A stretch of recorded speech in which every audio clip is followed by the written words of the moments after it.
കായംകുളത്ത് അയൽവാസിയുടെയും കൂട്ടാളികളുടെയും മർദ്ദനമേറ്റ മധ്യവയസ്കൻ മരിച്ചു. കന്യാകുമാരി സ്വദേശിയും ഇപ്പോൾ കായംകുളം ചേരാവള്ളിയിൽ താമസിക്കുന്നയാളുമായ ഷിബു ആണ് മരിച്ചത്.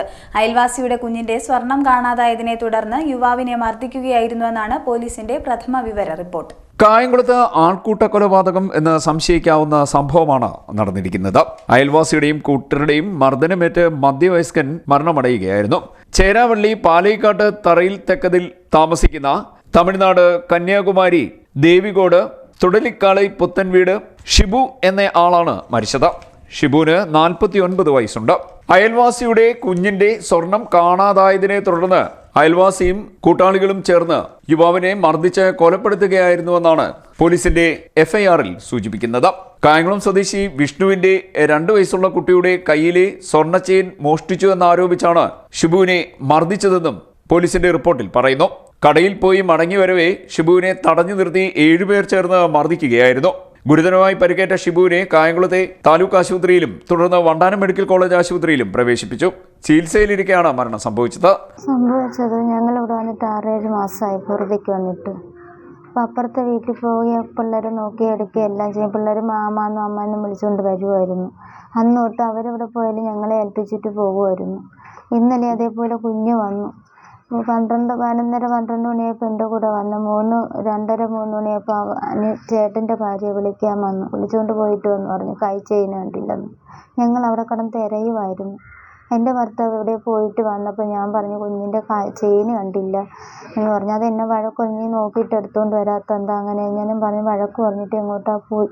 ഒരു 6:30-7 മണിയായപ്പോഴത്തേക്ക് വീടിക്ക് പോയിട്ട് വന്ന് അപ്പുറത്തോട്ട് വീട്ടിലോട്ട് പോയി. എൻ്റെ വീട് അപ്പുറത്താണ്. പോയപ്പോഴത്തേക്ക് കല്ലിട്ട് തോട്ടി വീണപ്പോഴത്തേക്ക് ഞാൻ ഓടി നീ അമ്മയുടെ പറഞ്ഞ ആള് തോട്ടി വീണമ്മയെന്ന് പറഞ്ഞു. ഞാൻ എന്നിട്ട് അവരെ സുഹൃത്തിനെ വിളിക്കാൻ പോയി. സുഹൃത്തിൻ്റെ അടുത്ത് പറഞ്ഞു മോനെ അണ്ണൻ വെള്ളത്തിൽ വീണ് കിടക്കണം വന്ന് എടുക്കുമെന്ന് പറഞ്ഞു. സുഹൃത്തും രതീഷുമായിട്ട് വന്ന് എടുത്തിട്ട് വരുന്നില്ല. എന്നിട്ട് വേറെ 2 പയ്യന്മാരുമായിട്ട് വന്ന് പിടിച്ച് വലിച്ച് കരയിട്ടപ്പം പിന്നെ ചിഞ്ചു വിഷ്ണു അവരെല്ലാവരും കൂടെ ചീത്തയും വിളിച്ചുകൊണ്ട് അവൻ ഇന്ന് ഞാൻ ശരിയാക്കും കർണക്കുറ്റി അടിച്ച് പൊളിക്കുമെന്നും പറഞ്ഞ് ഓടി ഒരൊറ്റ അടിയ കനിയമ്മ. അത് കഴിഞ്ഞ് വിഷ്ണു അടിച്ചു, ചിഞ്ചു അടിച്ചു. പിന്നെ 2 പയ്യന്മാർ അപ്പുറത്ത് ശ്രീജ എന്ന് പറഞ്ഞ അവരുടെ മോനും വേറെ 2-3 പയ്യന്മാരും അടിക്കുകയും ചവിട്ടുകയും ചെയ്തു. അപ്പോഴുകൊണ്ട് പിന്നെ ബോധമില്ല. ബ്ലഡും വന്നു. അവരെന്നിട്ട് പിന്നെ അപ്പോഴത്തേക്ക് ചിഞ്ചു വീണ്ടും ഷർട്ടിന് കുത്തിപ്പിടിച്ചിട്ട് എൻ്റെ കുഞ്ഞിന് എന്തെങ്കിലും ചെയ്താൽ ഞാൻ വെറുതെ ഇവിടെ വിശ്വസിച്ചല്ലേ മാമനെ വിശ്വസിച്ചല്ലേ ഞാൻ അവിടെ വിട്ടതെന്നൊക്കെ പറഞ്ഞിട്ട് വീണ്ടും ഇട്ട് ഒലയ്ക്കുക. അപ്പോൾ ജീവനില്ല. എന്നിട്ട് ബ്ലഡും വന്നു. എന്നിട്ട് ഇവർ തട്ടിയിട്ട് ബക്കറ്റിൽ വെള്ളം പിടിച്ച് തലവഴി കൊണ്ടൊഴിക്കുമായിരുന്നു. അപ്പം ഞാൻ കിടന്ന് വിളിച്ച് എനിക്ക് ജീവന് കൊല്ലാതെ അങ്ങനെ ഞാൻ എടുത്തിട്ടുണ്ടെങ്കിൽ ആളെടുത്തിട്ടുണ്ടെങ്കിൽ ഞാൻ എടുത്തു തരാമെന്നും പറഞ്ഞ് വിളിച്ച് കൊല്ലാതെയും ജീവൻ പോയി. എന്നിട്ട് തട്ടിയിട്ട് ഒരു 5-8 ബക്കറ്റ് വെള്ളം തലവഴി ഒഴിച്ചിട്ട് തോമക്കനെ അങ്ങ് തള്ളുമായിരുന്നു. എന്നിട്ട് പട്ടി വലിച്ചഴിക്കുമ്പോൾ വലിച്ച് ഈ റോഡിൽ കൊണ്ടിട്ടിട്ട് വീണ്ടും വെള്ളം കോരി ഒഴിക്കുമായിരുന്നു. അപ്പോൾ ആരാന്ന് പറഞ്ഞു നിങ്ങൾ 108 വിളിച്ച് ആശുപത്രിയിൽ കൊണ്ടുപോയി ആളിന് ബോധമില്ലെന്ന്. എന്നിട്ട് ആറ്റുപേര് കൊണ്ടുപോകുന്ന കണ്ട് പിന്നെ അറിയുക ആളെ മരിച്ചെന്ന്.